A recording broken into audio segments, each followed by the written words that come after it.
manifestations depending on the need in the country. So as Liz mentioned earlier, 90% of people who are fleeing Ukraine are women and children. We've been in Ukraine for 45 years because they had some existing issues with gender-based violence that existed sort of before that crisis. And during this crisis, we're really helping them right now, their Ministry of Health, at the border settings, as Liz again alluded to, with our partners at UNHCR and others, really caring for those needs of refugees, again, many of whom are women, to make sure that they continue to deliver their children safely, because if they're 8 months pregnant when they're fleeing Ukraine, they're still going to be 8 months pregnant when they land wherever they end up landing as a displaced person or a refugee. So I'll stop there because I want to be aware of time, but that's a little bit about what we do, and happy to address the second part of your point later. I just don't want to talk too long. Rachel, let's actually stay there. Let's stay there because I think it's an important place and helps in terms of our landscape for us in terms of advocacy, activism, et cetera.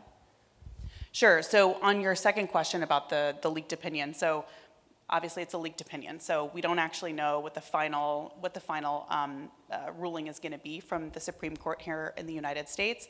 UNFPA doesn't work in the United States, nor do we provide abortion services. However, because one of our mandates is to end preventable maternal death, we are aware that about 13% of maternal deaths worldwide are due to unsafe abortion. We also know that restricting access to abortion services doesn't necessarily reduce the incidence of abortion, it just makes it more deadly for the person who's seeking it. And data has shown in a lot of the places where we work that restrictions to access to comprehensive health services really impacts the most marginalized, the most poor, and communities that are Black and brown disproportionately. So again, since we don't work in the US, there's, and we haven't seen a full opinion yet, we can't comment sort of beyond what we know, but it could have pretty deadly impacts for people who are seeking care, and it could drive the maternal mortality rate in this country even higher. And we know that the US does have one of the highest maternal mortality rates in the developed world, and we also saw that maternal mortality rate spike about 20% in 2020 alone. Again, disproportionately among communities, Black and brown communities. Thank you, Rachel. Unfortunate news, but I think very helpful for us again. Gabe, can we move to you? Again, keeping with our current landscape, Stockholm Plus 50 just ended, marking 50 years since the first Stockholm conference focused on global environment action. And of course, we are all about action here at UNA USA. We celebrated World Environment Day yesterday, and we're continuing the celebration today. From your standpoint, what have agencies like IFAD done to protect the planet since 50 years ago, but just more generally, what are the activities, what are the services that focus, as you had mentioned earlier, about climate? Yeah. Thank you, great question. So yes, it's 50 years for the Stockholm initiative. IFAD was founded 40 years ago. So the issue that they were discussing in Stockholm just last 72 hours are still the same issues that the governments were facing 40 years ago, 50 years ago. From our perspective, the theme has been action now.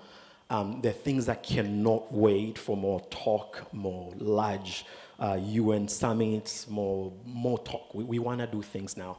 Climate change was the focus of the summit, was the issue 20, 30 years ago. Increased food prices, even in light of the conflict in Ukraine. We were already seeing problems with that in the beginning, and we're going back to the same issue right now. Farmers not having access to simple technologies to deal with heat, like heat tolerance crops. is still an issue that they were discussing 40 years ago, 50 years ago. We're talking about it today. The technologies are there. We are unable to convince farmers or to get people to adapt to the new technology. So a lot of discussion that were happening yesterday and on the day before are still the same issues. The good thing that we're seeing is a bit more coherency and coordination between the different UN agencies. 40 years ago, it seems like everybody was doing their own part of work where they are, but now we're being forced more by our donors, by the countries themselves to coordinate better, to exchange information better, to invest on the issues, the challenges that we're dealing 50 years ago. So there are a bit more priorities that are coming out, and I think more of it happened as recently as the conflict started, to kind of show exactly what needs to get done. The challenge is still there, and we really, truly, as Rachel said, we rely on people like you to advocate on our behalf with our policymakers, who over time they just think like the investment that they provide is not going to good use. So the work that you're doing is really, really important. If I go to Capitol Hill to advocate for the UN agencies, I'll probably get kicked out of there. But you as a US citizen have a particular power, is the ability to vote. I cannot vote, I'm from Tanzania. But you can go and speak on our behalf, and the work that you're already doing here is pretty instrumental. Thank you for that. Yes, and we will do that tomorrow, for sure. Liz, can I ask you, of course we think of UNHCR as working in crises around the world, but there's actually work being done by UNHCR here in the US. And I think it would be of great interest to our members to just maybe highlight what exactly is going on with UNHCR here. Yeah, so I think, one of our biggest parts of our mandate is ensuring that international law, or I should say national country laws, are up to par with international standards, and specifically that they're meeting the 1951 Refugee Convention. And so a lot of what we do, both here in the United States and everywhere we're operational, is we work with national governments to try and bring their practices and policies in line with those standards. And as much as I hate to say it, the United States still has a long ways to go in many cases when it comes to border policies. One only has to look at kind of the crisis at the southern border to see how true that is.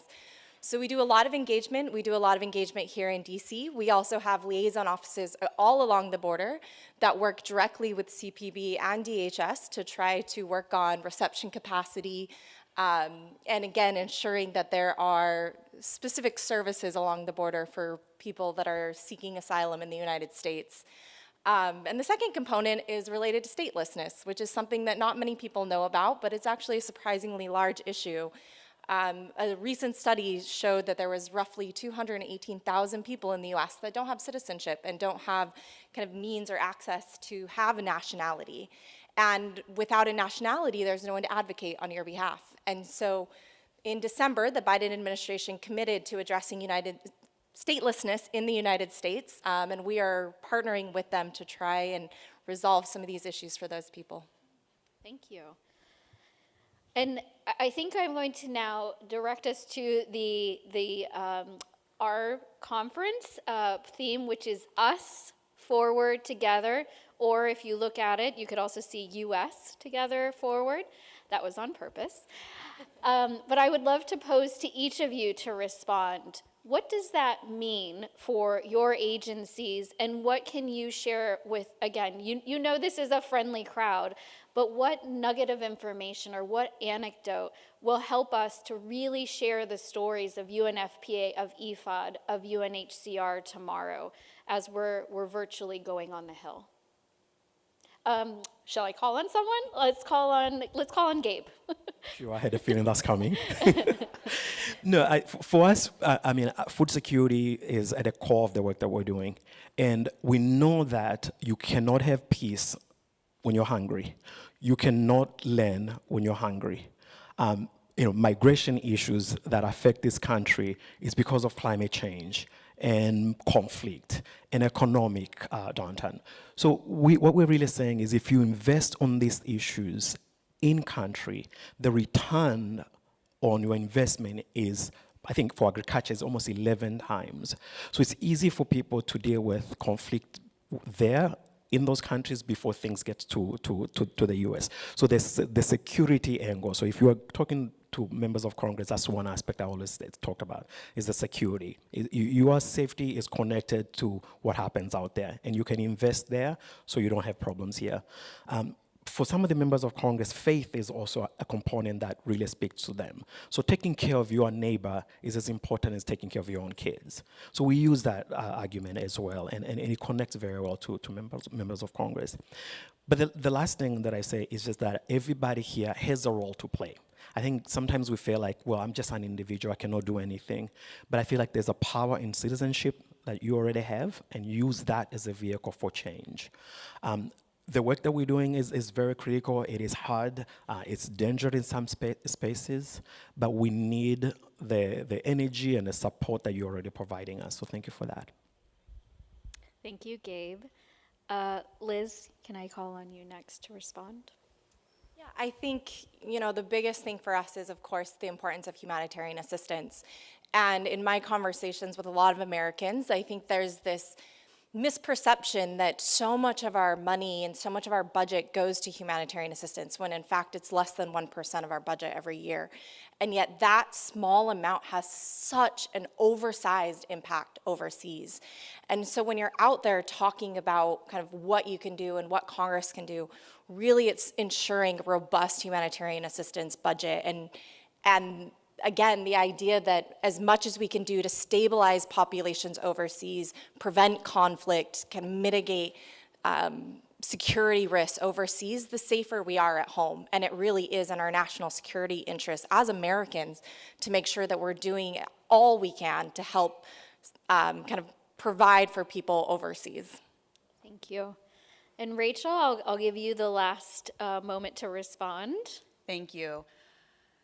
So I'll leave you with two thoughts. The Us Together Forward, whether you are from Broward County or Southern Illinois, I'm trying to pick up what I'm seeing on the chat behind, Detroit, Michigan, Scranton, Pennsylvania, I think everyone has had an experience with something that UNFPA touches. So whether it's having gone through childbirth yourself or been a parent in some way, having the importance of having access to healthcare, including birth control if you want to time and space your family, whether that's a natural method or whether that's a pill. That is something that is so personal and important to every individual and person's right to live. It's also tragically universal, as we saw with the COVID pandemic, the concerns around an increase in gender-based violence because people were restricted in their movement and people were also stressed. And that's something that I think everybody in this room can understand. Those are things that we work on all over the world. And so that's sort of I feel like it's so universal what we work on, and that should be something that everybody else should have. And so I'll leave you with this final anecdote of first featured, last funded. Whenever you see a crisis unfolding on the television, the images that you see are typically a pregnant woman or a newborn baby, being pulled out of rubble, women giving birth in bomb shelters in Ukraine. We see it everywhere.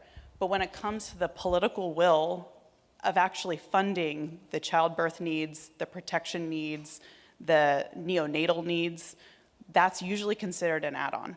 So I would encourage you to help bump up these issues as non-political. I can't think of anything more pro-life, more life-affirming than what our mandate is.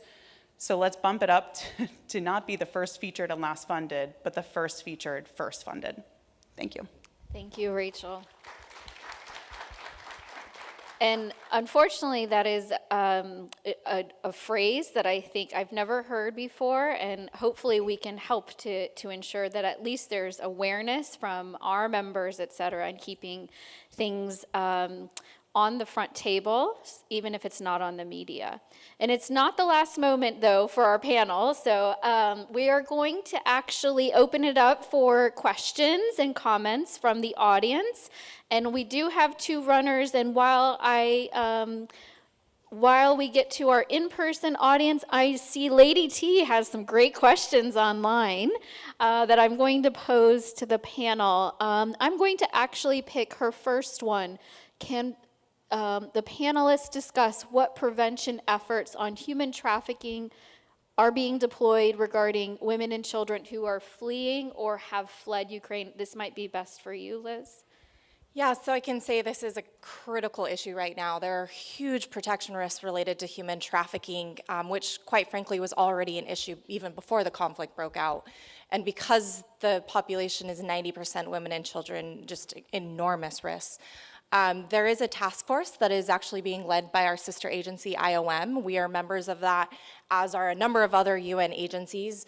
And they are really focused right now on working with Interpol and with Frontex, which is the European kind of border protection force, on finding mechanisms to prevent trafficking. This includes identifying risks. This includes identifying individuals who are both at risk and at risk of committing these kind of crimes, and making sure that specifically reception capacity is done in such a way that people are seen, they are heard from, and there is kind of enormous awareness campaigns going on to remind Ukrainians of things not to do, very, very simple, basic things that can help prevent trafficking. And then hotlines. We've partnered with a number of actual local NGOs, both in Ukraine and Poland, who have worked on these issues for a number of years. And they have an extensive hotline network to try and identify risks and to help women and children who are being trafficked or have been trafficked. Thank you, Liz. Akash, I see you have a question for one of our panelists. Yes, thank you. Thank you, Farah. The question is for Gabriel. I really had to go to the UNEP's website to see the statistic, and I want to share it, which is going to lead me to the question. 20% of the planet's vegetation has suffered a fall in productivity due to declining soil fertility. And 12 million hectares of topsoil are lost every year across the globe, which is almost the size of the entire nation of Greece. So what is your agency doing to save soil, to restore soil fertility, to ensure food security? Thank you. Great question. 2 years ago, the UN declared the next 10 years as the decade for for international farmers, and one of the cornerstone of the decade is soil regeneration. I think that's maybe the technical term they use. Whatever we grow and whatever we need to feed an additional 2 billion people by the year 2050 needs to come from agriculture. And when soils is degraded, right there, we already have a critical problem. So from technical side, from investment in new technologies, the International Fund for Agricultural Development has been working on that. IFPRI as well is working on that. A huge program was launched by the UN system on biodiversity. Also, the cornerstone of that is also soil regeneration. So there's a recognition that the changing climate, changing in weather patterns are affecting soils all over the world, and it is a big priority for the UN system. Now, the big question at the end of the day is, do we have the resources to be able to do this work, to actually, we can talk about, we have put some solution out there that are available, but you need money to be able to actually do the work itself. And what we're doing then over the next 10 years then is to first raise awareness, second raise additional resources for that, and then the third component is to kind of deal with farmers and kind of give them new techniques that they can use to help regenerate soils again. The North Hill program is now taking over almost around the world. The recognition that every time we dig the soil, we are releasing more gases into the environment. So if we can get more farmers to undertake North Hill, that could be a useful solution as well. And we're trying that in most of the countries that we're working in, almost about 98 countries. So thank you for that. Thank you, Gabe. And I'm going to stay with you for 1 second, hopefully before the question scrolls up.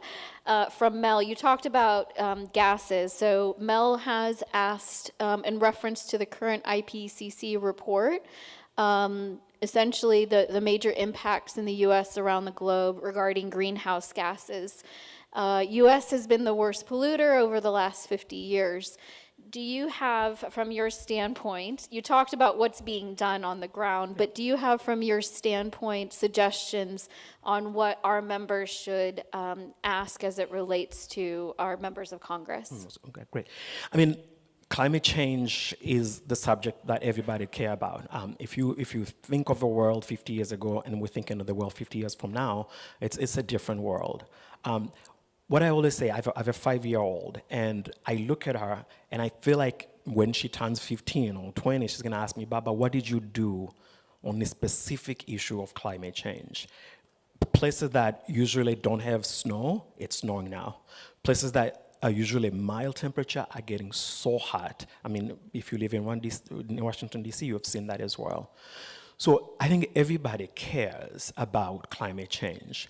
The question is, what solutions do we have? There are those who think it's just weather pattern and there's nothing that needs to be done. What I say to them is, you have health insurance just in case something happens to you. Why can't we take the same approach as well? A health insurance for the climate. We know what to do to deal with climate. We know that some countries have to change how they produce and consume. And there's a question also of fairness, is should some countries not develop because they should care more about climate when others develop by burning fossil fuels? So there's those questions that we need to balance. But I think in Capitol Hill, in particular with climate change, what we have argued is to deal with the problems that we're already experiencing now from a health side, from a security side, could be from a faith side, we have to address climate change. It doesn't matter what political part of what side of the aisle you stand for. Climate will affect us equally, and we already have evidence that it's touching all of us right now. But IPCC is a great source of information to start with from this conversation. Thank you. Thank you. And Gabe, I have to tell you that I'm going to steal your health insurance for the, preventing climate change with my Girl Scout troop. So we just have a few more minutes, but we have time for questions from the audience online and in person. I think there's a question there. And please make sure your question ends with a question mark. Okay, thank you. My question is also specifically for Gabriel. So I'm studying environmental science now for my undergrad, and a common issue that we bring up in conversations about climate change and agriculture is that we produce more than enough food to feed everybody in the world, and the real core of the issue of people not being able to have proper access to nutrition and food and poverty is because of the way that we distribute unequally and basically gatekeep. And so I was wondering, especially in light of the fact that climate change is going to exacerbate the issue of poverty, more on what your organization is doing to specifically address the issue of redistribution. Great, great question. So you're absolutely right. We do have enough food to feed everybody multiple times. And the problem is that exactly what you address is distribution of food. Even let me pick Africa. You have one region that has a surplus of food, and then a few countries down, there's famine and hunger. The issue is there are actually no roads to get food from point A to point B. So transportation equation, then dealing with the entire value chain. The second component of the same question is how much we waste. It's truly amazing, and it happened even in my own household. An apple that doesn't look, perfect, round. We don't eat that, or we don't buy that. The store that sells, buy one get 3 for free, and you get it because that's what they say, but you don't eat the rest. So food waste is the largest component and the largest solution to exactly the same problem that you mentioned. We need to grow 60% more food to feed 2 billion people by 2050. But if we can cut the waste that we have, the waste in food by 1/3, we actually don't have to produce as much food as we are planning. So I think the solution, and that's what IFAD, FAO, WFP are really focusing on, is the wastage side. plus in areas where we need to build new roads, new infrastructure to invest on those, on those possibilities as well. The awareness question is really important, the education side, from when you're a little kid to when you're older. It took 40, 50 years for people to get to, not dump food, trash everywhere, the recycling program and everything. We can do the same awareness and raising on food waste, and that hopefully will remediate the problem. Thank you for the question. Thank you. We do have okay, great. Hello, my name is Mathilde. First of all, thank you very much for being here. My question is also for Gabriel. So, in terms of developing countries, I personally work in ag development in Africa.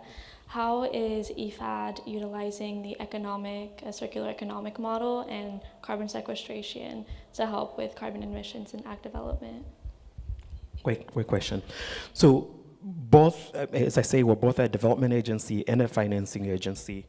On the policy side, we work directly with ministries of agriculture for advice. So it's more or less demand-driven. They're coming to us saying, hey, carbon sequestration is important to us. We need additional investment in that. And we can work with them, either raise resources or provide loans and grants, which is what IFA does. From the other side as well is we're looking at how is a smallholder farmer, a woman farmer in Kenya, trying to deal with these issues in whatever they are growing and trying to sell, and maybe the market isn't functioning, trying to create the environment that could provide that. We do education program as well, and we help build the markets for smaller farmers to deal with those issues. But mostly the way we do is a government has to say, these are areas of priority for us. What we need is either investment or technical assistance on the work that on whatever the challenges they're facing. So it is a small component of the work of IFAD, unlike the work that our FAO does, which focuses heavily on that. For us is the advice and the financial component that we provide to governments. Thank you. Thank you. I think we have one more question, and while we're getting to that question, I'd actually like to ask each of you to think through, and we can do this after the guest asks the question. There's a fourth P that we should mention in this plenary, and that's partnerships. And so maybe after this question, each of you can respond, because we heard UNHCR partners with IOM, IFAD with FAO, WFP, UNFPA with so many in-country agencies, and I think that would be very helpful information. But let's go to the audience question. Hello, my name is Linda Bauman from Wisconsin. I have a question for Liz. And in your introduction, you emphasized that one of the functions of your organization is that you give cash to refugees. I'd like you to explain a little bit more about how you dole out this cash. Thank you. Sure. So I think, this is a great question, because everyone has this idea in their head that we're the UN and we go in with suitcases of cash and we're just throwing it around. We actually have a really extensive biometric registration process on the ground in Poland right now, where we are screening people against eligibility requirements so that only the most vulnerable receive that cash assistance. And then they go through a full biometric registration, secondary screening that is done through our national authority partners. And then once they are approved, they are given, in the case of Poland, they are given a code that they can then enter at any ATM in the country, and then the amount is given in one bulk amount per month. So that voucher code is good for one use once a month, and it's for a 3-month period.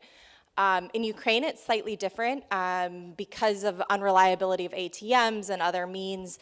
There are two ways to do it. You can either access a government app through kind of our partnership with the Ukrainian government social services. And then once you're registered on the government app, the money will actually be transferred directly into your bank account. Or you can go to the postal service. And because we found that the postal service in Ukraine is actually one of the most reliable services in the country, which is continuing to operate despite everything, especially for people in kind of like I said, the eastern central parts that have been hardest hit, and specifically elderly populations that can't move around as much, the postal office is where they go to collect that cash assistance. And it is all monitored. We also have a cash working group that works, again, with our sister agencies, IOM, WFP, and a number of other agencies that are providing cash assistance to make sure that we are not duplicating efforts and that we are really targeting those most in need. Thank you, Liz. And I see our countdown timer has actually expired, but maybe rapid fire, just for fun. What are some of the agencies or groups that we would be able to kind of know and to mention tomorrow that your agencies work with? Rachel, I'll start with you. Sure. Thanks again. So thanks again for being here. We really appreciate it. And without your voices, we wouldn't have gotten the robust amount of support from the Biden administration that we currently have. So thank you again. The results are in our ability to work. A couple of groups that we work with beyond UN agencies include the private sector. So Johnson & Johnson, Merck, Merck for Mothers program. We have a lot of private sector partnerships because we have maybe the supply chains or the presence in a country like Haiti, say, with a very high maternal mortality rate. We partner with Johnson & Johnson there, a well-known American company, to provide help for pregnant mothers and their newborn babies. We work with Catholic Relief Services, we work with World Vision, we work with all kinds of faith-based and women-led organizations, both at the international level, but also with the local level. Because of our mandate, it's really, really specific to the country context, to the community context. So we really take our cues from women and local-led organizations. But the couple I just mentioned are ones that may be most familiar to you. Thank you.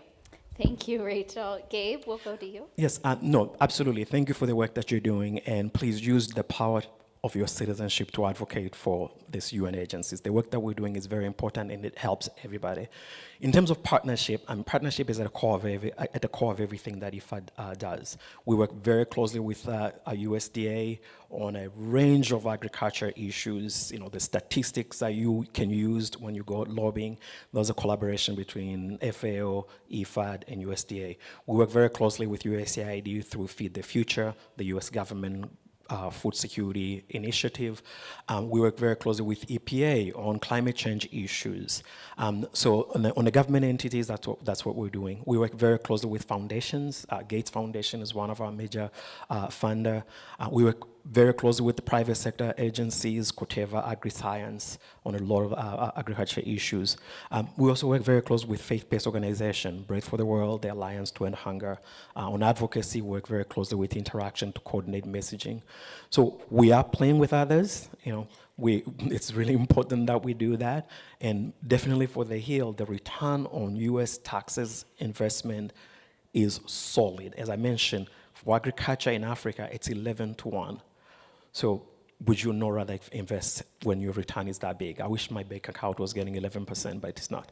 So that's a great message that you might try to do on Capitol. So thank you so much for your work. I appreciate that. Thank you, Gabe. And Liz? Yeah, I think just to echo what they said, partnerships is really at the heart of what we do. And from the UN level, our largest partners are UNICEF and IOM, just given the nature of our work. We also have really looked at partnering more with the private sector. And I think this is one area where I, again, would really emphasize, because during Ukraine, we found some incredibly innovative ways to partner with businesses in ways that they hadn't even really thought about. And this is one area where, we're not just talking about giving money. It's great to write a check, and it's great to write a check, have kind of ample funds, but there are so many ways that companies can contribute. And whether that's at a localized level in terms of providing jobs for refugees and providing jobs for people that are forced from their homes, or whether that's linking up with services and providing digital tools and resources. We have an incredible partnership with Facebook on anti-trafficking as a way of promoting awareness around trafficking issues. And all of these ways where companies can contribute in kind rather than through funds. And I think that's one area where people don't think about, and it applies not only to the private sector, but to individuals as well. Thank you. And so I would like to say that our partnership with UNA USA is much stronger because of people like you, and thank you for all the work that you do. I very much appreciate it. So a round of applause for our panelists. Thank you. Rachel Moynihan, Gabe Liza, and Liz O'Baggy. Thank you so much for joining us. And I would be remiss if we were talking about partnerships not to say thank you to the UN Information Center, and particularly our two mic runners who are UNIC interns, for all of the help and work that you do as our partner. And I'd like to bring in London now. She is with us online, and she has been listening. And London, what do you think? Do we have enough information? Do we have enough anecdotes? Do we have enough passion, now that we've heard from some of our UN agency friends, to go out tomorrow armed with knowledge and passion? Let's ask her.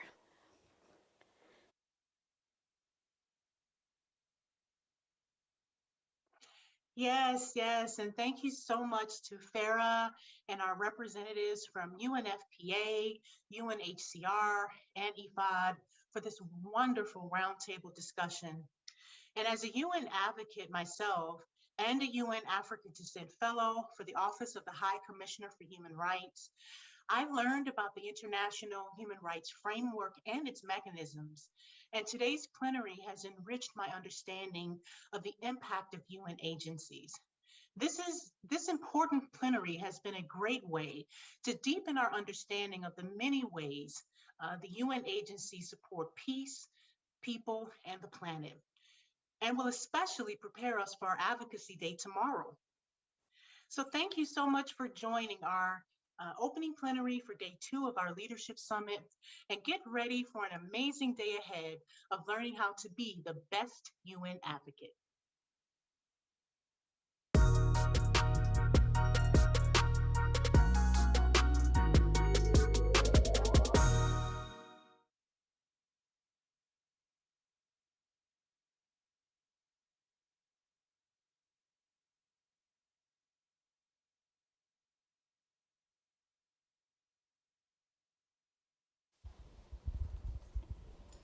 Thank you very much. The program will resume shortly.